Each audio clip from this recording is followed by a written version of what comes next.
the Dirac equation, we're going to have a brief review of quantum mechanics. So quantum mechanics is the physics of the very small and the very slow, without any relativistic effects. It's governed by the Schrödinger equation. It's essentially the F equals ma of quantum mechanics. It says something very simple. It's that kinetic energy plus potential energy is equal to total energy. In classical mechanics, I can throw this ball with any energy I like. Depends on how fast I throw it. In quantum mechanics, for certain systems, there's only certain allowed amounts of energy that a system can have. A classic example is the particle in the box. This system has a solution that is called a wave function.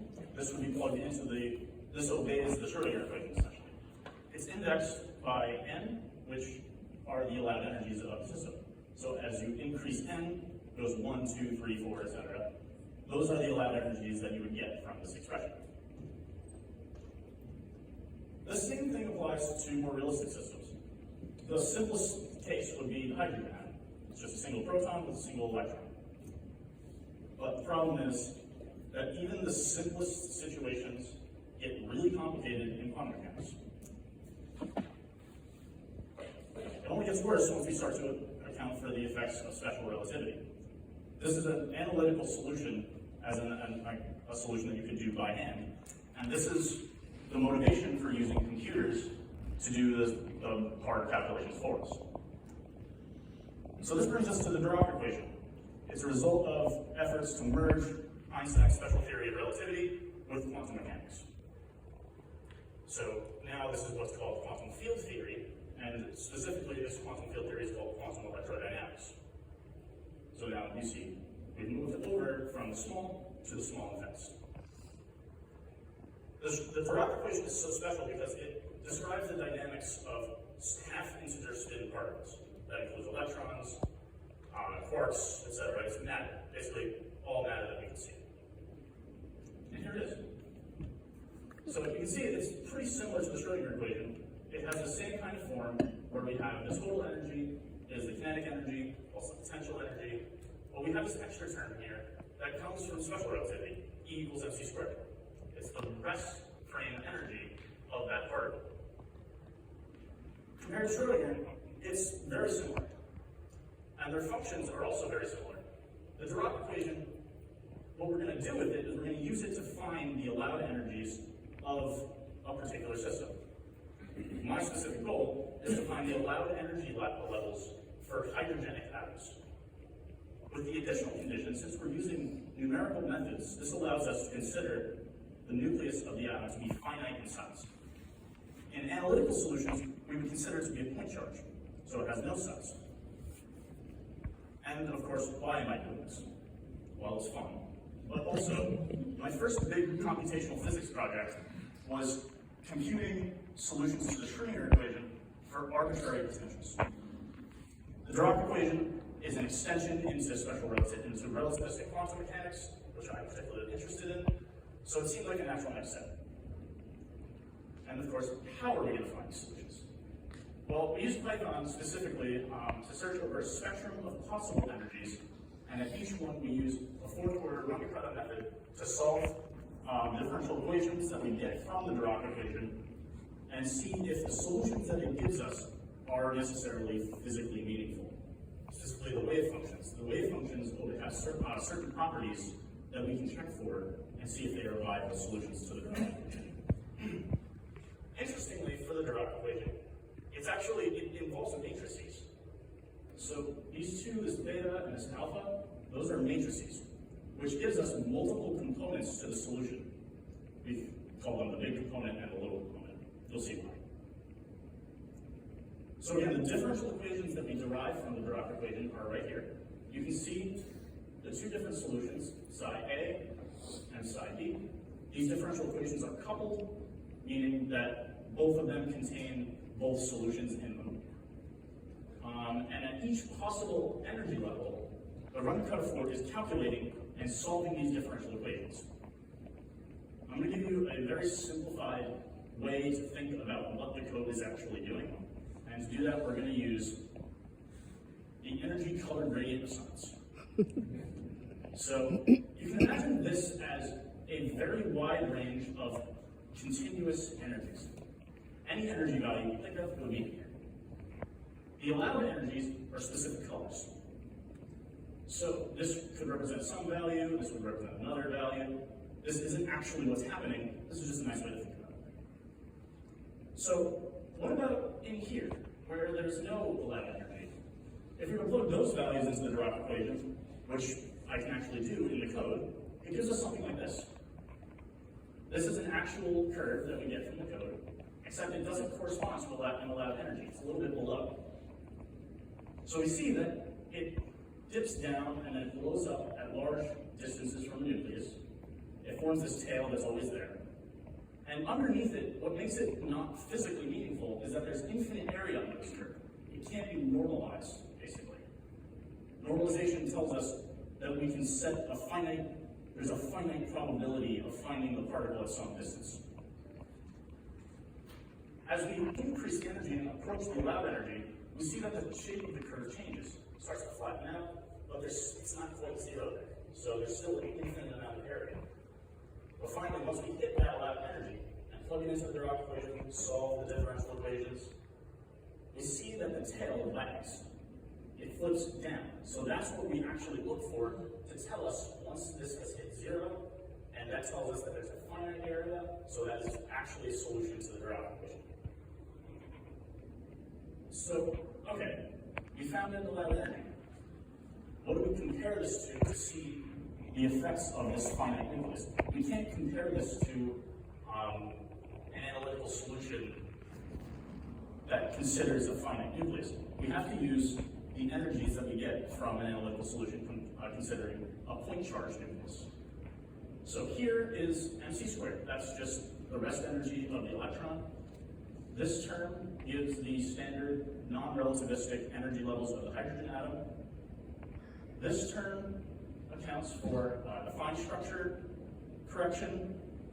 And then this term is just a sixth order. It's an extra degree of accuracy to the sixth order. Alpha is the fine structure constant. It's about 1 divided by 137, so it's very small. And you see as it gets to the fourth and to the sixth, it gets really, really small. So these are very tiny corrections that we are comparing to. But there's also Z. Z is the atomic number. So as the atomic number gets larger and larger, it starts to counteract the smallness of the fine structure constant, which we'll see. Of course, because of how small these are, the rest frame energy, mc squared, is dominating basically this entire value. So it's more interesting to actually subtract it out. We'll see what the difference with all of these terms are. And I've been saying hydrogenic atoms a lot. What does that actually mean? They're also called hydrogen-like atoms. So basically it means that they have some amount of protons, Z is the atomic number, and a single electron. This is a very simplified model to analyze for a quantum system. A realistic example would be ionized helium, has 2 protons and a single electron. But as we get to larger and larger Z, those examples become a little less realistic, but we still see the same kind of effect. This is a standard Coulomb potential, so this is what I mean by an analytical solution. You would just consider the potential, the electric potential created by the nucleus to just go as 1 over R. It would blow up to infinity at 0. Our potential is a little more complicated. Big R here is the radius of the nucleus, and inside of it, it's a bit more complicated. This is directly derived from Gauss's law, assuming that the nucleus is a spherical charge distribution. It goes as R squared, so it's going to rise, and then outside of the nucleus, it looks like the Coulomb potential. It will die out to 0 at large R. So again, the nucleus is a point charge here, but we're considering a spherically symmetric charge for the nucleus. This is what the potential actually looks like. So you see that it rises from 0 up to the radius, and then it dies out. So the simplest case that we can use to actually start getting results from this is hydrogen. Its binding energy is very well known, negative 13.6 electron volts, and it's a good starting point to test. So we can see here the first instance of this big component and this little component. The big component is a very standard wave function that we would expect, even from non-relativistic quantum mechanics. But here, this blue curve here, is the little component. So there's these two different components to the wave function.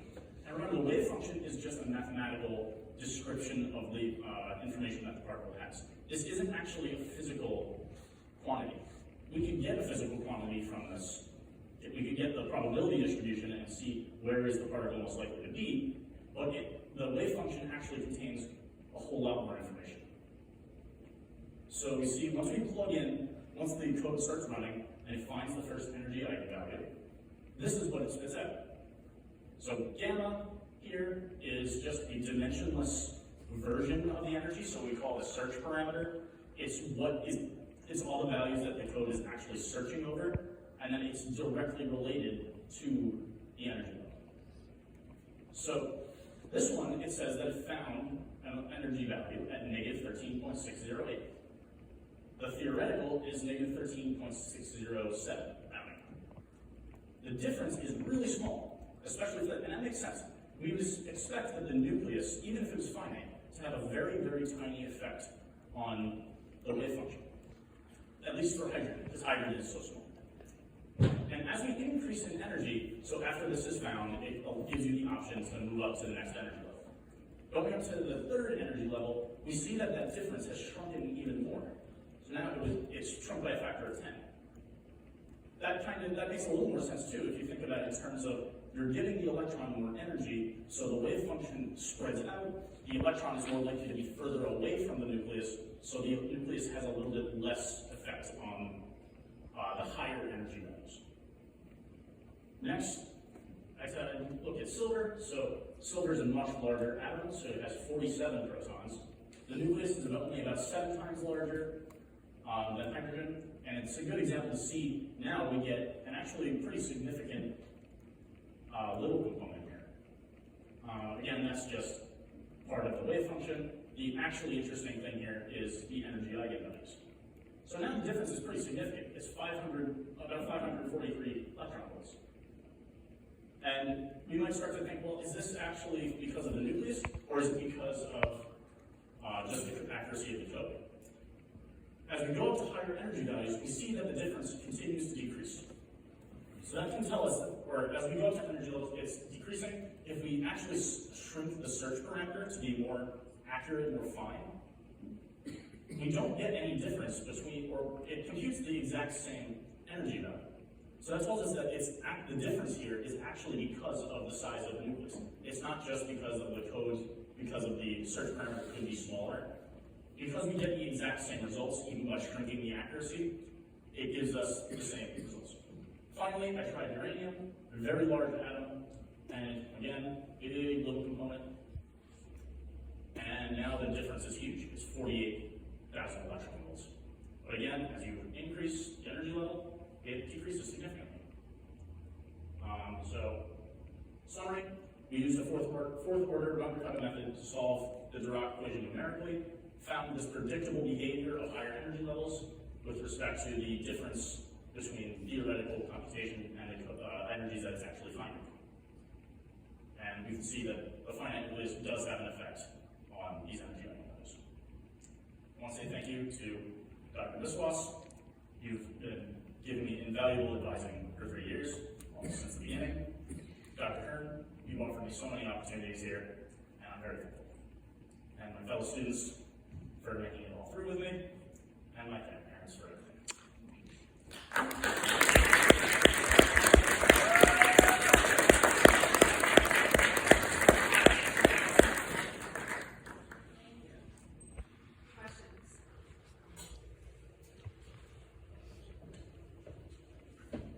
So you had said that the gamma was kind of like a search parameter, right? Like when you're searching over a step value, like are you stepping by that much? Yep. Okay. I'm stepping, so for this, I believe it was in steps of 10 to the negative 3, so 0.001. And whenever I wanted to test and see if the accuracy was enough, I would just shrink it by like half, and then run it again. And it would give me the same numbers.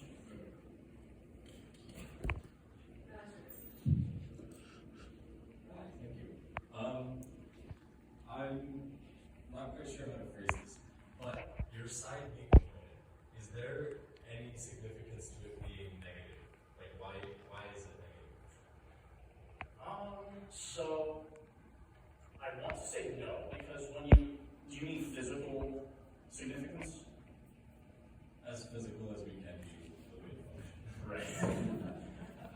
when you actually compute the probability distribution, it's psi squared, right? It's the square modulus of the wave function. So it's gonna, or in this case, since it's the Dirac equation, it might be a little more complicated with the adjoint, but it's still gonna all become positive anyway. I'm not actually sure. It might have to do with the initial conditions of the differential equations, but that's really all I can think of. Cool, thank you. So I was just wondering, you had a couple jumps in energy level. I was wondering, since you're exploring heavier and heavier atoms, did you go, how high did you go in energy level that can be kind of realistic to their ionization states? So I let this run. I could let this run for a very long time, and it would calculate as much as it wants. I think it would stop after, say, seven energy levels. It depends though, because what this is actually doing is it's starting at some finite value of gamma of the search parameter, and it's actually going down towards zero. Because it's a bound state, the energy levels of this are negative. That's why it was negative. So there is a limit to how many you can find. They get, as I showed in the color energy gradients of science. Yeah. So I did this on purpose, where they get closer and closer together, because as you actually search over them, the energy levels do get closer and closer together as you approach zero. So there's theoretically infinite number of energy levels, but you can only search over such a small step of energy. So you're bound to eventually just skip a whole bunch, and then the code just stops. But you can set that as small as you want to get however many you like.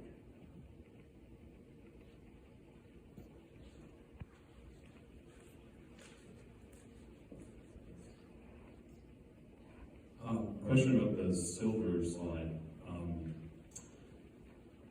I was just wondering about the difference between the computed and theoretical values. Is the percent errors actually higher with different values, with higher values of Z?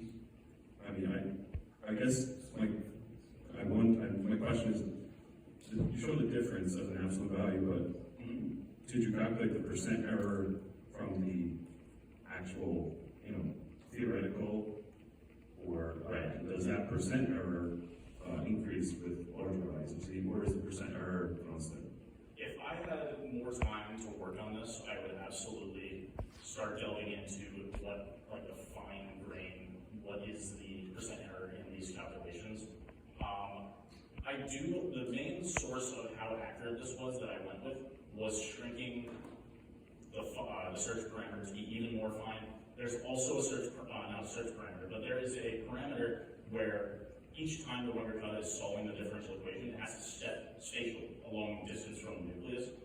Shrinking that can also tell you something about how accurate it is.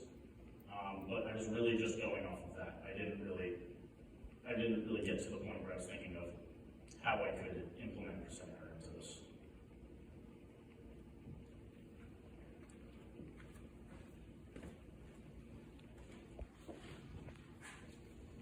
I'm just trying to understand this idea of the difference in whether this is error or not. The theoretical line is for an infinitesimal nucleus. Is that Theoretical, that's from the analytical solution. that's an analytical solution for an infinitesimal nucleus, whereas the computed prime. It's from finite. I should have called it down. So the difference is not an error; it's a difference. It might be a physical difference you can recognize. I'm wondering if then if there's any experimental measurements that we can compare to. This is for a single electron. For a single look. So getting almost completely ionized silver atom is going to be really difficult. Yeah. But is there experimental data that can confirm that in fact your result is more physical and theoretical is just not a good prediction? Not that I've seen, but again, the larger atoms are very realistic. If there was, it would definitely be for the smaller atoms, like ionized helium or double ionized lithium, etc. But as you get larger, And are you able to look at those, or no, I'm not sure. that's something for future? That is something that I would do if I had more time. Okay. more questions?